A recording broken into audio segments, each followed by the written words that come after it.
As this season rolls on, we're seeing a lot of fortunes reversing. The bad teams are suddenly good, and we're seeing some players coming out of nowhere to be fantasy baseball assets. So let's look at the waiver wire and pick up some players that can help your team right now. If you love watching baseball and playing fantasy baseball, you probably love playing MLB The Show on PlayStation, Xbox, or Switch. Well, the best place to get those stubs without paying full price is MMOAH.com.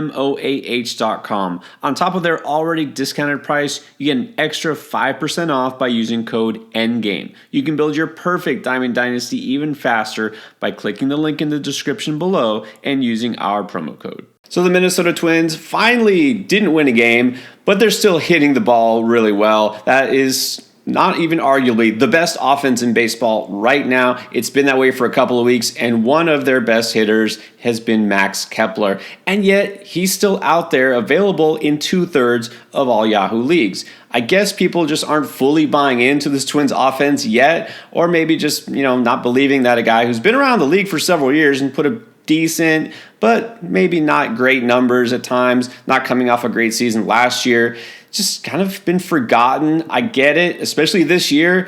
Look, the way he started was as bad as you could possibly get. He went 1 for 20, and then he hit the injured list. So yeah, he was available because nobody had any reason to keep him around. But at this point, I think it's time to just say, hey, let's get him on the team and see what he can do. He's on an 11-game hit streak, and we're not just talking singles here. We're talking multi-hit games. We're talking some power. Since the Twins started their crazy win streak, April 22nd, he's been hitting .439. Since April 22nd, when the Twins started that insane win streak, he's batting .433. That includes a pair of home runs and 13 RBIs. And while the power numbers aren't crazy for him, look, he's still on this team. The Twins, of course, have the best team average. Also, since that time, they're batting .290. Just put up a bunch of runs again. I mean, look, just go with it, right? Pick up anybody in that offense right now until they finally cool down. So Kepler has been their best hitter since that streak. Maybe Ryan Jeffers, I guess, could be considered their other best hitter. Pick him up if he's out there too, by the way. But yeah, Kepler at this point, I'd like to see that he's also another one of these veterans that has finally decided, hey, I don't need to swing for the fences every time. He's decided to trade a little bit of that power for contact, and he's hitting for average. And again, the counting stats are there. Let's pick him up. Let's stream him as long as possible. Now, the Marlins aren't exactly on a winning streak. I mean, they're a little bit better lately. Their offense is showing at least some signs of life. But you know what? That's probably not going to change too much anytime soon. But there is one player who doesn't seem to really care. Bryan De La Cruz has been good all season, but I really don't think anybody understands how good he's actually been. Right now, De La Cruz has 8 home runs. His batting average is a solid .269. But it actually should be much better. His expected batting average is .289, a full 20 points higher. That ranks him in the 88th percentile for XBA, and his X-slugging is in the 95th percentile. And even though it's not a very exciting lineup, he is in a prime spot. Most nights hitting either 3rd or 4th, right in the heart of that order. Look, Jazz Chisholm is starting to pick it up a little bit. Jake Berger's been on the IL. He is back now. I mean, there's at least enough juice here where De La Cruz can continue to hit for power, get some RBIs, and the average is there. That's even better. Look, this is somebody who is now in his prime at 27 years old, his 4th full season in the majors. It feels like this is the right time for this sort of breakout. About 32 years old and 10 years removed from your last chance to become a regular player. Talking about John Singleton, who is now the everyday first baseman for the Astros. You know what's going on there. Jose Abreu, longtime vet, great player in his time. Just the time is over, right? He actually got sent down, demoted to the developmental league, and I don't know if when he's going to come back up. But for now, Singleton is handling first base, and he's handling it pretty well. For those who don't know, John Singleton, this is how long it's been since he was a high-end prospect. He was traded to the Astros for Hunter Pence. That was back in 2011. And then he kind of disappeared after, some middling success there. Not really a long stay with Houston. He was in the minors for a while, actually went to Mexico for a few years, wasn't even on a major league club or farm system. And then he suddenly reappeared last year as a part-time player, and now all of a sudden he's the starting first baseman. And hey, better late than never. Again, he's hitting for power. The batting average is not going to be his calling card. I don't think we ever expected that. But he just launched a really impressive home run, 115 miles per hour. That was his best exit velocity ever. And so you can't say that the time off didn't do him well. He's got 4 home runs so far this season. But again, this has all come just in the last 2 weeks since Abreu got sent down. I spent some time a couple weeks ago, right before they turned it around, discussing the Astros and all their troubles. And of course, ever since then, they're winning. They're looking like the usual Houston Astros. The offense has picked it up. Look, Singleton is going to be a part of that. And hitting right behind guys like Yordan Alvarez, got Kyle Tucker. This is a really good lineup. And if Singleton can hit for power, he's going to drive in some runs. Yeah, he could definitely help you out. Now, you might need help at catcher if you had Wilson Contreras as your starter. You probably saw a brutal break for an already struggling offense. Fracture in the forearm. He's going to be out several weeks. Who knows exactly how long. He's already on the IL. And so who do you pick up at catcher? Already a lot of injuries at that position as expected. Well, I think the logical choice here, again, assuming Ryan Jeffers isn't available, he should be your first grab. And I do still like Luis Campusano. But I'm going to say just look right there at his backup, Ivan Herrera in St. Louis. Now, the first 2 weeks of this season, Herrera was actually off to a pretty good start, hitting for average. In fact, it got to the point where this struggling offense, they were putting him in the lineup, and both him and Contreras were taking turns catching and DHing just to keep his bat in there because he was doing better than some of those young outfielders who are no longer on the team like Jordan Walker and Victor Scott. But then, he slowed down, and I get he doesn't even have a home run yet. You're not going to get any power here. You're really not getting a Wilson Contreras replacement. But if he can hit for average and he's getting the most valuable thing here at the catching position, regular ABs. They only have a rookie behind him, Andy Pajes. Herrera is going to be in that lineup almost every day, and that is valuable. If he can hit for average, at least you're getting something there. There's so many platoons and timeshares here. Backup catchers that are not worth your time. I think at least Herrera can get you by. And then in your super competitive leagues, look, I get a lot of these players just aren't available, but I do have to discuss TJ Friedl, who just got off the IL himself and is back, hitting leadoff for the Cincinnati Reds. Friedl was coming off a really good season last year, 18 home runs, 27 stolen bases, and he hit 279. Kind of did it all, which is why he was a trendy sleeper pick this year, even though I guess he wasn't really a sleeper anymore.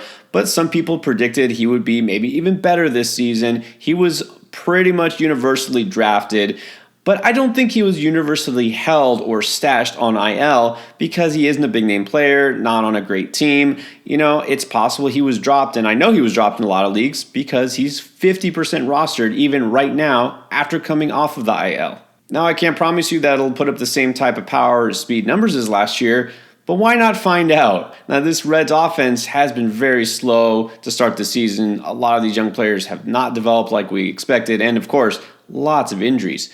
But eventually, they're going to kind of find their footing. Pieces are coming together here and there, and Friedl, at the very least, is going to hit toward the top of that order, if not resuming his regular leadoff spot. The speed alone makes him worth adding in most leagues. So if he's still floating out there, I think you need to snatch him up.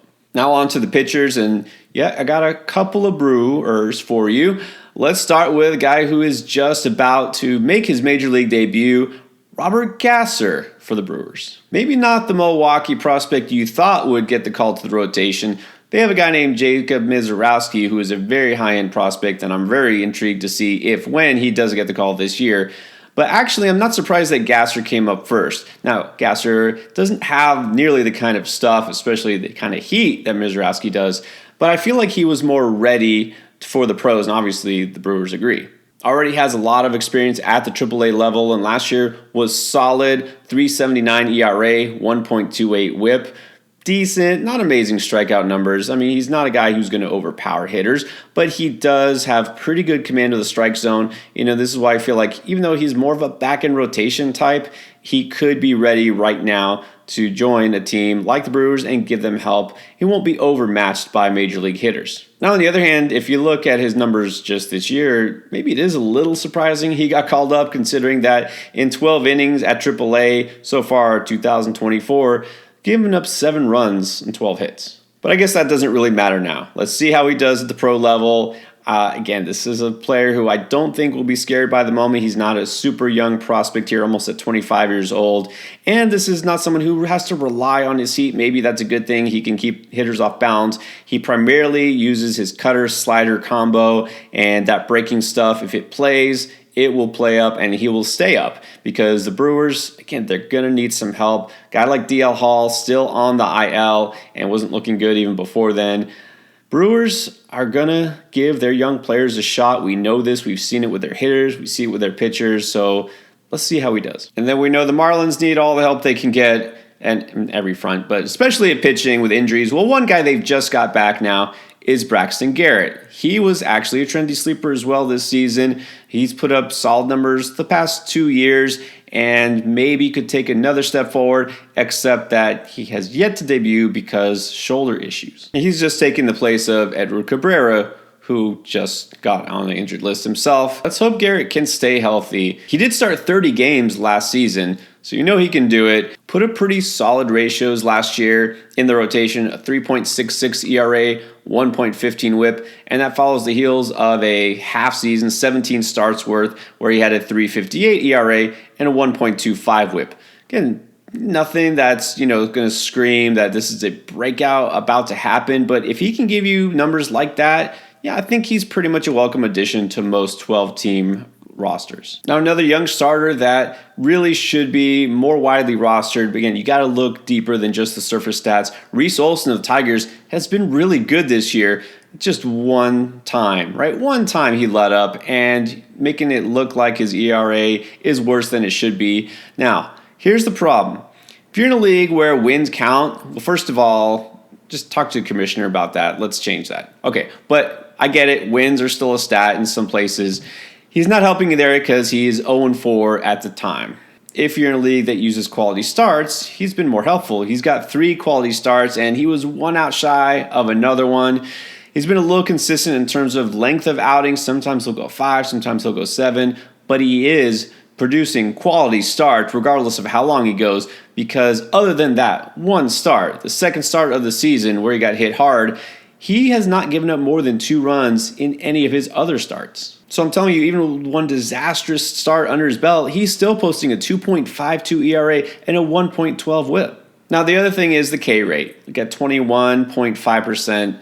Not great, but it's not like he's actively hurting you in that category. So the wins and the strikeouts are kind of obscuring the fact that his ratios have been really good and really helpful.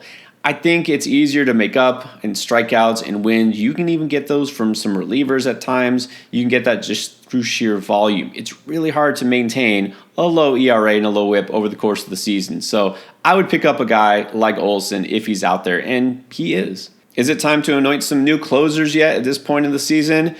Maybe. Well, let's see. Right now, people are wondering what's going on in Baltimore. Craig Kimbrell not looking like he used to. Although, it's not like he's been vintage Kimbrell for the last couple of seasons. But now the spotlight shines even brighter. He's on a team like Baltimore with World Series aspirations. And he's the man in the 9th inning, at least for now. But here's the concern. 3 blown saves, an ERA of 4.73, a whip of 1.5, and now the back issues as well. I mean, he's been around a while, so if health is an issue for him, they're going to have to find help somewhere else. That means it may be time to roster Yennier Cano even in leagues that don't involve holds. Now, last year when Felix Bautista was out, he picked up the slack, wound up with 8 saves. It just seems logical Cano has got to be the closer in waiting here. They really don't have anybody else in that bullpen that jumps out and that you think should or could be the guy. I do notice that Jacob Webb has a stray save here or there. And look, fine, he could be someone who comes out of nowhere, but it's not going to be his job unless Cano gets hurt or loses it, assuming Kimbrell is losing it. So again, if Cano is out there in a league that involves saves, this is a smart stash. And if you are the Craig Kimbrell owner, then you almost have to get him right now to hedge your bet. And then I've been asked lately, what about in Milwaukee? Is Trevor McGill the new closer there? To be perfectly honest, I hesitate to say yes because at this point it seems like anything goes in that bullpen. We knew they were going to have a hard time replacing Devin Williams, right? You don't replace a guy like that. And so the logical first choice was their most talented pitcher in that bullpen, Abner Uribe, right? In terms of arm talent, yeah, he was it. He had first crack.